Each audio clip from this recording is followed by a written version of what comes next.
அந்த லட்சக்கணக்கான மக்கள் உயிர் தப்பி கரை சேர்ந்த இடம்தான் தற்போதைய இலங்கையோட தென்பகுதி. ஒரு சில மக்கள் தனித்தனியாக ஒவ்வொரு கூட்டமாக வாழ்ந்திருந்தா அவங்களோட உணவு தேவைக்கு வேட்டையாடுனா மட்டும் போதும்.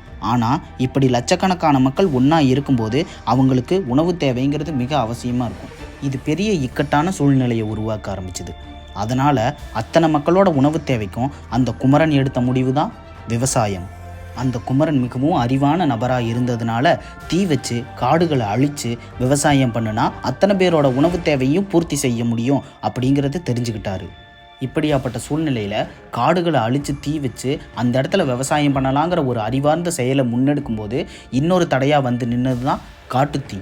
சுற்றி எங்கே பார்த்தாலும் காடுகளாக இருக்கும்போது அங்கே நம்ம ஒரு சில இடத்துல மட்டும் தீ வச்சு விவசாயம் பண்ணலான்னு நினைக்கும்போது அந்த தீ பரவி மிகப்பெரிய காட்டு தீயாக மாறி நமக்கு எதுவுமே கிடைக்காம போகிற அளவுக்கு மிகப்பெரிய ஆபத்தாக அமையலாம். இப்படி தீ வைக்கும்போது மொத்த இடமும் தீப்பிடிச்சு எரிஞ்சிருங்கிறத புரிஞ்சுக்கிட்டு அந்த வருஷத்தோட மழைக்காலம் முடியும் போது காடுகளுக்கு தீ வச்சான் குமரன். ஏன்னா அவனோட அறிவு இந்த இயற்கைக்கு ஒப்பானதாக இருந்துச்சு. அப்போதான் சரியாக காடு தீப்பிடிச்சு எரியும், மீண்டும் மழையில் அணைஞ்சிடும், மீண்டும் கொஞ்சமாக எரிப்பாங்க, மழையில் மீண்டும் அணைஞ்சிரும். இப்படி காட்டு தீ வராமல் கொஞ்சம் கொஞ்சமாக இடத்த வேளாண்மை செய்யறதுக்காக அழித்து ஒரு மிகப்பெரிய நிலத்தை அவங்களுக்காக தாங்கள் உருவாக்கிக்கிட்டாங்க. அப்படி கார்காலம் முடிகிற நேரத்தில் பனங்காடுகளை தீ வச்சு கொளுத்தி விவசாயம் பண்ணினதுனால தான் அந்த குமரனுக்கு கார்த்திகேயன், அதாவது கார்த்திகேயன்னு பேர் வந்துச்சு.